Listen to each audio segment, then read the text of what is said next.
this. Excuse me.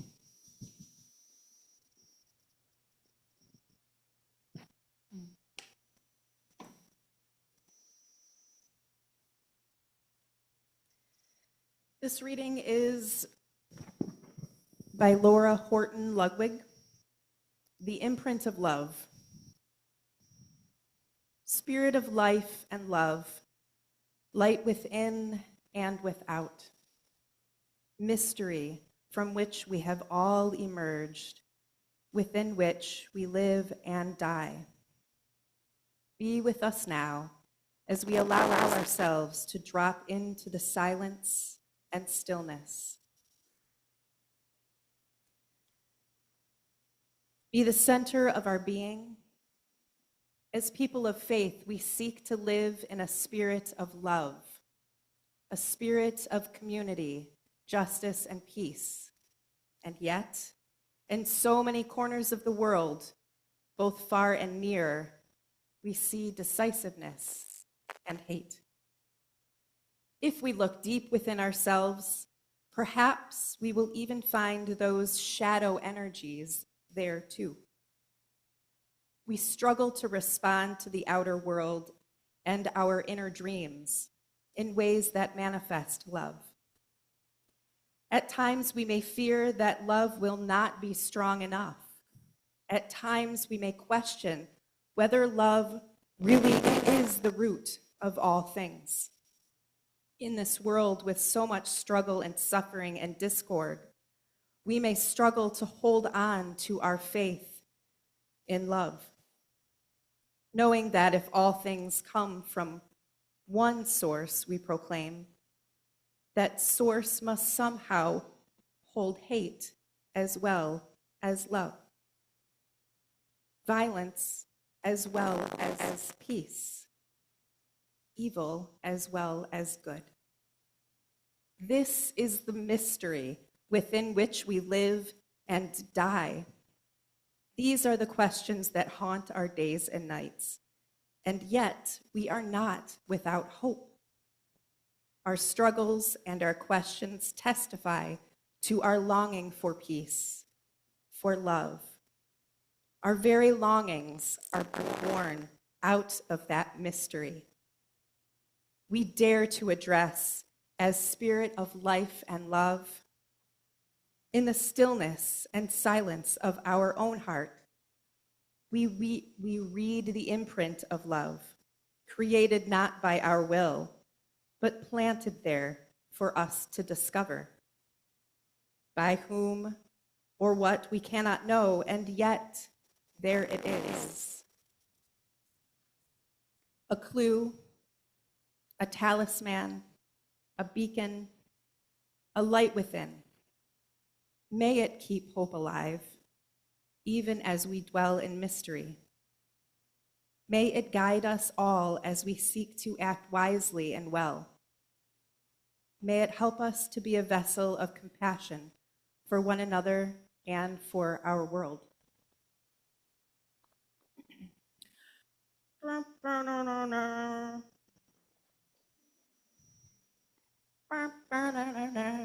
All you need is love.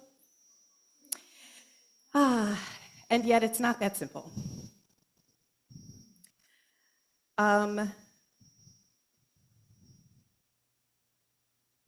Love is not something we give or get. It is something that we nurture and grow. We cultivate love by letting our vulnerable and powerful sides be seen. Those are quotes by Brené Brown. If you've not heard of her or her TED Talk, please look it up. She's amazing. She is a researcher by profession, and she is a storyteller by nature. And she has spent her life researching emotions, particularly vulnerability and shame. And so I was curious what she had to say about love. She actually highlights a book and gives credit to Bell Hooks, who wrote all about love. Brené says that Bell Hooks is 90% the reason for the stretch marks around her heart and her mind, which has given fuel to her activism and her research. Hook writes, "Everywhere we learn that love is important, and yet we are bombarded by its failure. In the realm of the political, among the religious, in our families, and in our romantic lives, we see little indication that love informs decisions, strengthens our understanding of community, or keeps us together. This bleak picture in no way alters the nature of our longing. We still hope that love will prevail. We still believe in love's promise. And so we keep hope swirling in our hearts and we march to love's beat. I think that living in this way is part of our survival. On this planet, there's no escaping the drama that is in our country. Whether you're working behind the scenes, you're in the front lines of the rallies, you are on the polar opposite of your neighbors, or you have your head in the sand, you cannot help but feel the heat. You can feel the real and valid fear, disgust, and bewilderment rising from the marginalized people and from Earth itself. And the media does not want to help. It seems the media's insidious goal is to keep us divided, pointing the finger at blame and shining a big, huge spotlight on all the ways we disagree. There's no more agree to disagree or seeing it from another one's point of view. It's I'm right and you are wrong. Families have been torn apart, friendships have been ruined, and people are still at war. It's no wonder why we keep hearing people and possibly experiencing it ourselves. We're so isolated and lonely, anxious and disconnected. I am here to remind us today that we have a deep vow to love. Most importantly and humbly, loving ourselves and then loving the other. My older sister and I struggle with depression, and for many years, my sister was a pathological liar. She would oftentimes not return calls, not return texts. She would tell us she was coming to a family event and not show up, nor call to say she was not showing up. She wouldn't call my mother on Mother's Day. The list goes on. She also stole from my mother. And that was a long time ago, and she's done some work on herself. But I did not like her. But I loved her. And it wasn't until she started moving back and home, or back and forth between my mom's home and her then abusive husband, that I couldn't take it anymore. And so I stopped being around her. I stopped calling her. I just ended the relationship. My sister and I, my other sister and I, we were lamenting with each other about our issues with our oldest sister. And she said, I just need to love her with the love of Jesus. And at the time, I thought, good for you. I do not. I do not have to love her with the love of Jesus. And so I didn't, and I walked away from the relationship. The problem is I didn't know how to love her with the love of Jesus. I grew up with unconditional love, but realized by being burned over and over again and seeing the atrocities that it didn't matter. And so my love became very conditional. But I've learned through the years of therapy and from friends and family giving me grace over and over again through all of the multitudes of mistakes. And so I'm learning to open up to a bigger, more unconditional love. The love that my sister was talking about from Jesus can be found in 1 Corinthians 13, verse 4 through 7. Love is patient, love is kind. It does not envy, it does not boast, it is not proud, It does not dishonor others. It is not self-seeking. It is not easily angered. It keeps no record of wrongs. Love does not delight in evil, but rejoices with truth. It always protects, always trusts, always hopes, and always perseveres. You can also find love in the loving kindness practice of Buddhism. It's called metta love, and it's a state of mind that all be well with you. All be well with me. It puts it into action by promoting the happiness of other people. Hindus believe that the supreme being Brahman is the source of infinite love, which exists in and unifies all living things. And even Unitarian Universalists were cited with our principles and our belief in the dignity and worth in all people. We can also look to Carl Rogers, who is a humanist psychologist, who spoke of unconditional positive regard. This is within the therapeutic relationship, but I think it goes to show how we can heal with each other. The framework offers an empathetic acceptance without judgment. It can be so hard to love. It takes a lot of vulnerability, a lot of work, and a lot of practice at skills. It takes a lot of brushing off the dust and coming again, showing up, and beginning anew. In my early 20s, after my parents divorced, I left the faith of my youth, and I was so angry and bitter, in fact, and pessimistic, like I was in a bubble, and then I left home and it exploded. And true story, I'm gonna swear, just so you know, when people would sneeze, instead of saying bless you, I would say fuck you. Truly. And now I relish in saying bless you, bless you, bless you.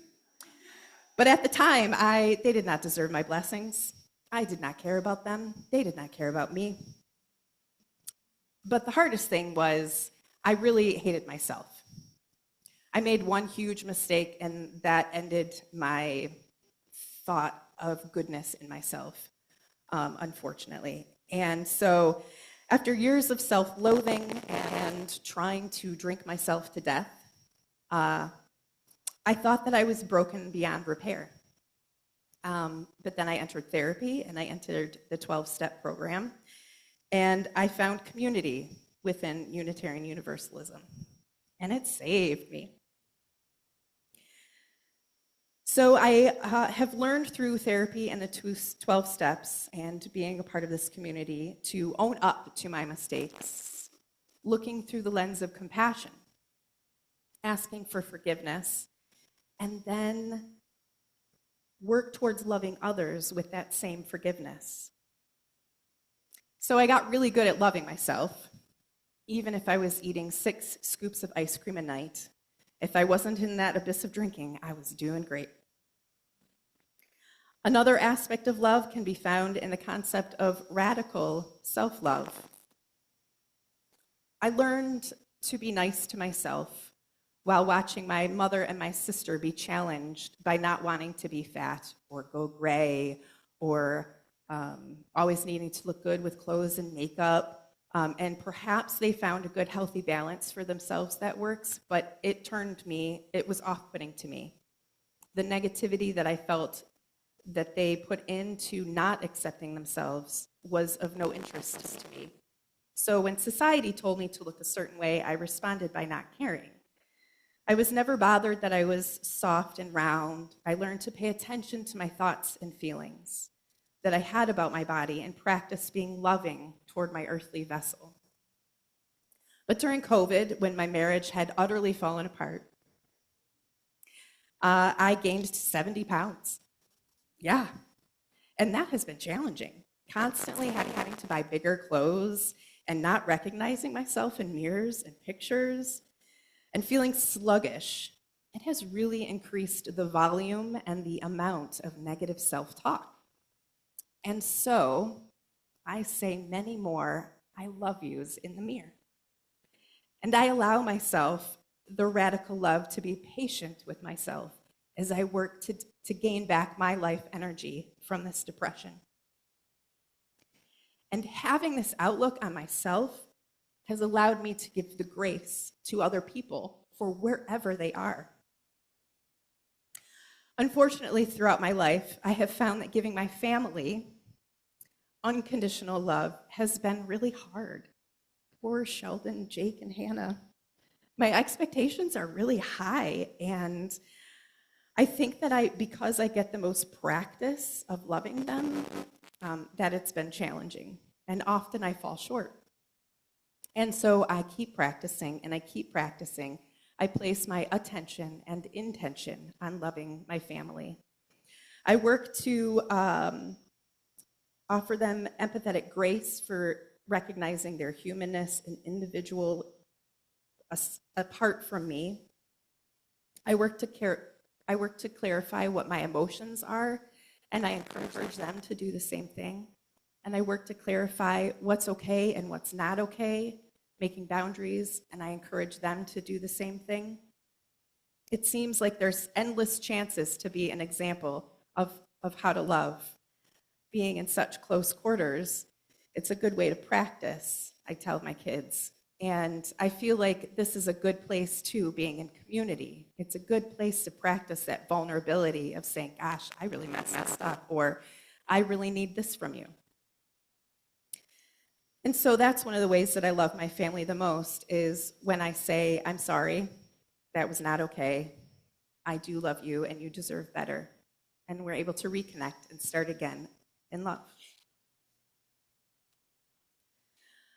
I also want to say, too, that when my marriage was at its worst, I became what I call a venom mom. I, again, hated myself, and I hated my children, and I hated my husband, and I didn't want to be there. I was a venom mom. And so I look back at my dad, who turned really mean when I was in high school, and I realized that his marriage was falling apart. And so it is no wonder that he turned mean. And I think about that and reflect on all of the crap that happens in the world, and I think, man, if I have like this amount of meanness in me, then I can gather that empathy and think they must have been going through a hard time too, if they were able to have that meanness in them. So, some skills that I've learned to practice unconditional love is I'm learning more about nonviolent communication, which is a method of communication that offers the practical observation. So rather than giving your opinion, you observe what's happening. And then you offer the non-judgment of your feelings, so you can relay your feelings. And then you ask for what you need. And you make that very clear, and it's based in love.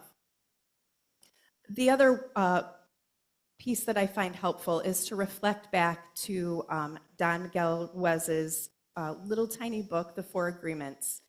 And I know that the minister, Leonetta, she spoke on the Four Agreements.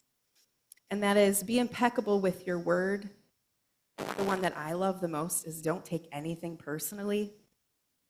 Also, don't make assumptions, and always do your best. So whether it's family, friends, or strangers, we are not called to change other people. We cannot. We are called to love them. And whether that feels so painfully slow or impossible, I really truly believe that loving is what helps healing. And so love can be so complicated because it is in the weeping grief, and it is in the triumphant joys. It is in the coping and the surviving and the thriving. It's the container that holds it all. And so I feel like love is a pinprick or a beacon of hope, and it helps to ease the defenses and melts the walls. And love will not give up unless all the possibilities and opportunities have been exhausted. And yet, it is so hard to love in the face of hatred. Many of us have probably heard the adage, love the sinner, but not the sin. And I'm not a fan of the word hate, but there have been and continue to be horrendous and deplorable acts that deserve our hate. I think of the saying, two wrongs don't make a right. So if I'm hating and they're hating, how is that going to work? And so I remind myself to lean into the side of love. And if you're an atheist that believes love is a human construct born from our lived experience, I see you. And I know that we share the same value of love, even if we don't share the belief in its source. I tend to feel that my own personal love I've experienced it too, it's super faulty. So I lean into the bigger love, which I feel is supernatural. I believe that love is pure and endless, and it's a life-giving energy that emits from, flows through, and permeates the universe.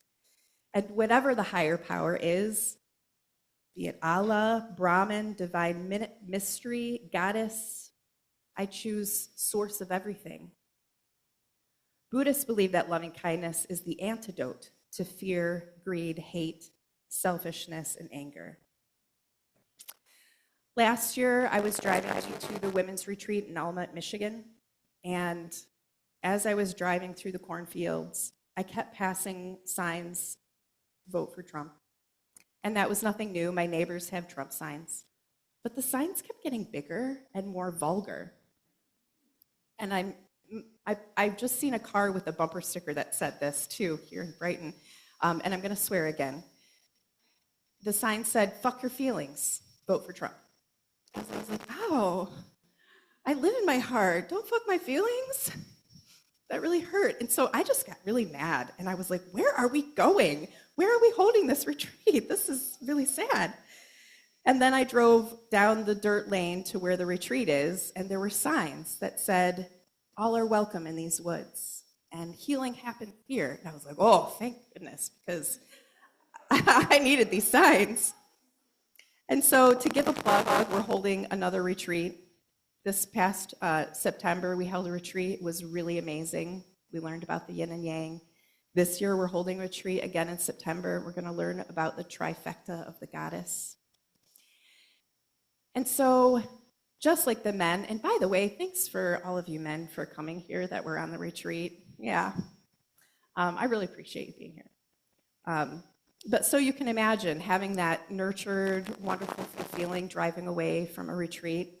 And as I was driving, I was like, oh man, I'm going to be driving by all these signs again, feeling sad. And then immediately, without even thinking, I flipped my hands over and I said, I hold you in love. And every sign I drove by, I hold you in love. And then I tried saying, I hold you in my love, and thought, nope. Nope, my love is not big enough. So I hold you in the source of love. Let me find where I am. Another example of when I held someone in love, which was when my mother, without okaying with me first, she tried to pray Satan out of me. She held up her hand to my forehead and said, in the name of Jesus. And you can imagine how startling that was. And so a fight happened, and my sister was like, Mom, you are going to lose your daughter. And she really could have, but I know that she also believes in love, which is really strange because our approaches are very different. So I choose to hold her in love. and she is choosing to hold me in love. So I want to conclude by telling you two friends have given me ideas. One's an analogy where she says, imagine you're in a park. It's your favorite park. You smell the flowers, you feel the sun, and you're walking to your favorite park bench, which overlooks the lake where all the ducks and geese have come back to enjoy the summer.